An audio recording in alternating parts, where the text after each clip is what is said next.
السلام علیکم دوستو آج کل ایک ٹرینڈ بن چکا ہے کہ اگر کسی کے پاس مال و دولت کی فراوانی ہے، عیش و عشرت کی زندگی گزار رہا ہے تو اللہ تعالیٰ اس سے راضی ہے۔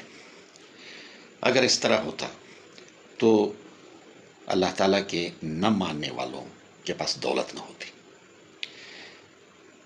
دوستو اللہ تعالیٰ خود فرماتے ہیں کہ اس دنیا کی مثال میرے نزدیک ایک مکھی یا مچھر کے پر کے برابر بھی نہیں ہے۔ تو دوستو اگر کسی کے پاس دولت نہیں ہے، مجبور ہے، لاچار ہے، تو اس کا یہ مطلب نہیں ہے کہ اللہ تعالیٰ اس سے ناراض ہے۔ اللہ تعالیٰ کی ناراضگی اس سے ظاہر ہوتی ہے کہ اللہ تعالیٰ آپ کو دن میں اپنے سامنے کھڑا کرنے کی توفیق دیتا ہے یا نہیں دیتا۔ اللہ تعالیٰ آپ کو اپنے سامنے جھکنے کی توفیق دیتا ہے یا نہیں دیتا۔ یا اللہ تعالیٰ آپ کو سجدہ کرنے کی کتنی بار توفیق دیتا ہے۔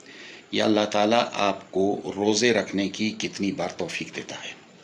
اللہ تعالیٰ آپ کو اپنا مال پاک کرنے کی کتنی بار توفیق دیتا ہے۔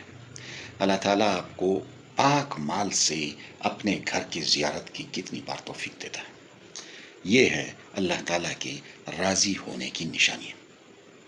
اور اگر یہ ساری توفیق اللہ تعالیٰ نے چھین لی ہے آپ سے تو سمجھو کہ اللہ تعالیٰ ناراض ہے۔